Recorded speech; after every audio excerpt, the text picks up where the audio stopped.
The iPhone 17 Pro is a major upgrade when it comes to the camera, and it is not just because of the new telephoto or front sensors. It's really the combination of the new A19 Pro chip, improved image processing, and the upgraded sensors. Whatever the reason, I am absolutely loving this camera setup.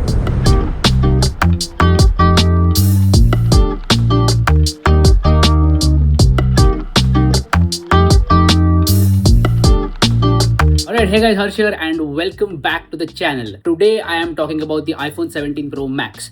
I've been using it ever since the day it launched, so I unboxed it, started using it, and immediately started testing the cameras because that's what I was interested in the most. Now, over the past couple of weeks, I've shot a lot of photos and videos with the 17 Pro Max, but still there are some things that need to be tested. Like I want to compare the telephoto camera of the 17 Pro Max with the 16 Pro. I want to see if there are any improvements and things like that. So that's why we are going out today, and by we I mean me and Anurag, and Sukhada will also join us, somewhere so that we can click some samples and make this video interesting. So sit back and enjoy. Alright, welcome to Shot on iPhone 17 Pro Max. Now this part of the video is also being shot with the iPhone 17 Pro Max. We're using the Blackmagic camera app to get manual control over shutter speed, white balance and things like that. And we're also shooting in log mode so that we can get control over color as well. That's the setup we are using and I hope that it looks awesome. Now I want to start this video by talking about the new telephoto camera on the backside. It's an upgraded 48 megapixel sensor as compared to the 12 megapixel on the iPhone 16 Pro. But more than the megapixel itself, the sensor size itself is bigger, and it has 4x optical zoom as compared to 5x with the 16 Pro. But that difference is small, and in theory it also has 8x optical zoom because it is just cropping into the sensor. But anyway, if we compare the photos side by side with 16 Pro, I did not find a huge difference in terms of the telephoto. Like 16 Pro was already very good in terms of that telephoto camera. That's why there's not a lot of difference, but there is a difference in terms of the zoom range. Now let's do a quick zoom test of the 17 Pro Max. It is currently at 0.5x. I can go to 1x, 2x, 4x, 8x, and all the way up to 40x. So let's click a photo at 40x. Now I'll bring it down to say about 20x. Okay. Now at 8x because that is a good perspective. 4x, 2x, 1x, and 0.5x. That will give you a pretty good idea about zoom. So this is for photos. Now if I switch to video, here we have a maximum zoom range of up to 24x. So for videos it's 0.5x to 24x, and for photos it is up to 40x. So I'm glad that Apple is taking a step forward in terms of zoom, but it is nowhere close to its Android competitors. Samsung Galaxy S25 Ultra, Vivo X200 Pro, Xiaomi 15 Ultra, all of them are still way better in terms of zoom. But with that being said, I think for most people this level of zoom is going to be okay. But anyway, coming to the photos from that new telephoto camera, I absolutely love them. Detailed, high quality photos with very good image processing. The dynamic range is impressive and so are the colors. I think this is my favorite camera to shoot with on the 17 Pro. It's just super fun to shoot photos at 4x and even 8x zoom. Apple says that 8x is lossless, and it kind of is. Like, I'm comfortable shooting photos at 8x. I know that the photo will turn out detailed. Honestly, that is a peace of mind. Even portraits at this zoom look absolutely amazing in terms of edge detection as well as background blur. And same goes for video. Shooting videos with this new telephoto camera is absolutely amazing. So essentially, I really like this new 48 megapixel telephoto camera. It is a step in the right direction. Alright, right now we're trying out the action mode on 4x and 8x. I saw this in Tyler Stallman's video and I wanted to just recreate this shot. So that's what we're doing. Sukhada is standing a bit far and we are trying to shoot a stable shot. Let's see how it goes. So I'm going to start recording and start walking as well. And first we'll show you the screen recording and then we'll show you the final result. So let's go. I have started rolling and now I will move. It looks pretty shaky to me while moving. And done. Now let's see the output. Oh my god, it's so much more stable than I thought. Now let's try this at 8x as well. So I'll switch to 8x mode now and the same thing. I'm going to start recording and I'm going to move. Oh my god, it's shaking a lot by hand actually. Okay, pause. And now let's look at the final result. Whoa, it is so stable. So action mode definitely works really well, and huge shout out to Tyler Stallman for trying this out and making videos about it so that we could try it as well. Awesome feature. Now there is one more new camera with the iPhone 17 Pro. It is that front sensor. Alright, let's talk about the new front camera because it is actually game changing. So this new front camera has come for the base iPhone 17, the iPhone Air, and the 17 Pro series as well. It's a new square sensor, and I've talked about it a lot in every iPhone 17 video. And I'm pretty sure you've heard about it a lot in every review of this phone as well. It's definitely game changing because of a couple of reasons. Number one is that I can shoot landscape videos like this one while holding the phone in vertical mode. It is super convenient, the eye contact is absolutely perfect, and it just makes sense. I think that this feature is going to be copied a lot. And second thing is that the sensor itself is actually good. It shoots high quality photos and videos. The quality upgrade from previous generations is definitely noticeable, especially in photos. Now, one new thing with the 17 series this year is dual video capture.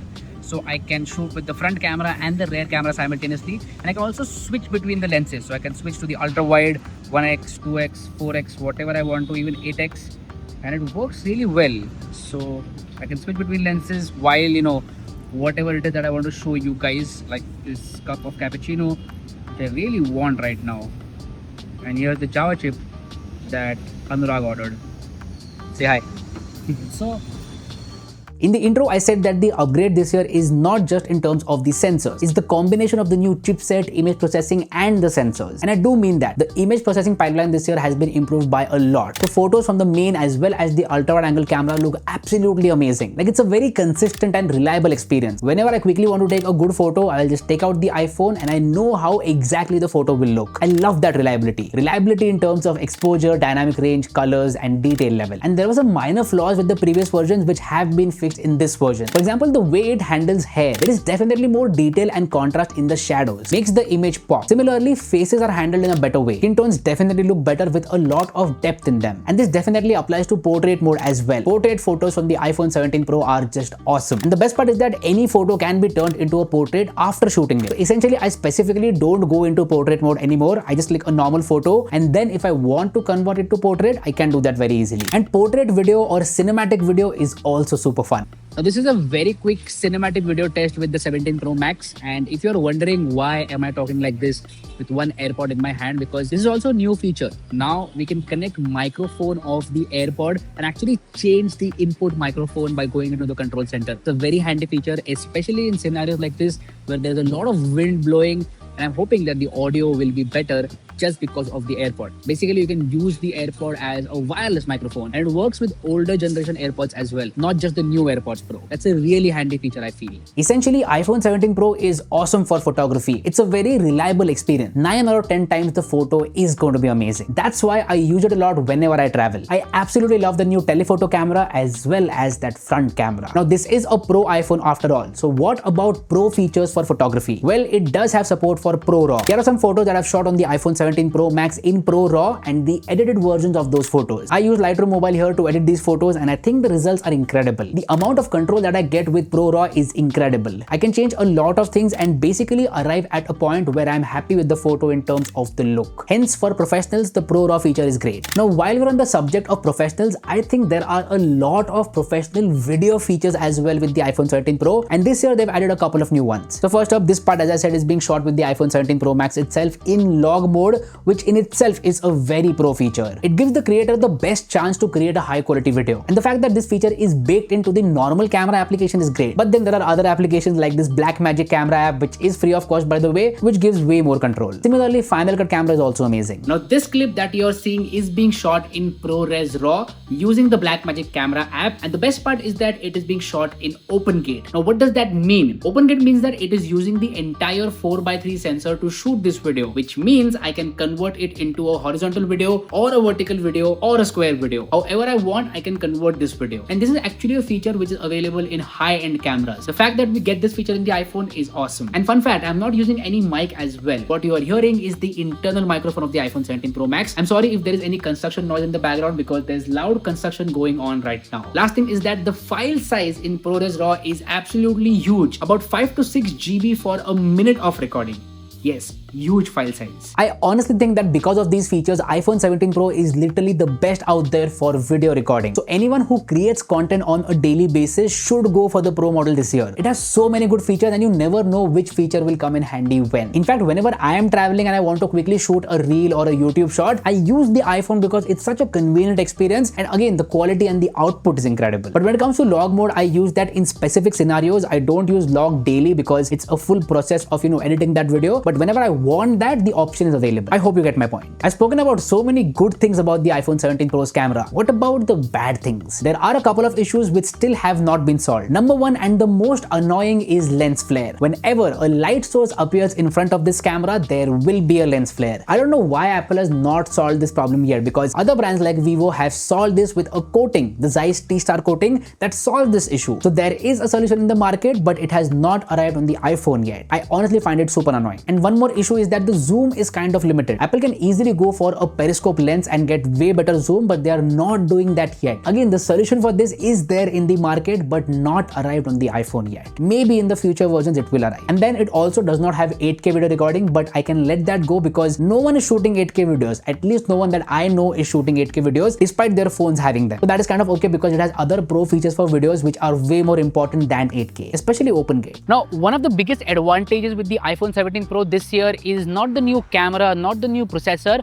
but the new vapor chamber cooling. Like, I've been shooting a lot of 4K videos with this phone continuously for the past half hour or so, but still it is not, heating up as such. It does get a bit warm, like very normally warm. That's also because the temperature is very, high right now. It's a hot day in October, but still it does not heat up as such. It stays cool and the performance does not drop. That is the main thing. The cooling of the entire phone is very good. So I think that is a very big point, especially in terms of the performance of the camera while shooting high quality photos and videos. I would also like to talk about the new camera app. It is extremely simple and straightforward, but takes some time to get used to it because it's a new UI. So if I want to find a specific feature, say photographic styles, there is a learning curve to find that feature because it's a new UI. But honestly, I like this change. There is no clutter. It is simple and straightforward. I will get used to it. In fact, I've got used to it. And one more thing, the camera control button is still there on the iPhone 17 Pro and it is still not useful. The position of the camera control button is still weird. That's why I don't use it at all. I might have used it just a couple of times, but still it is not a useful button. See, all things considered, the iPhone 17 Pro has surprised me in a pleasant way. I shoot a lot of content on a daily basis. That is my job, and the experience that I'm getting with the iPhone 17 Pro is very reliable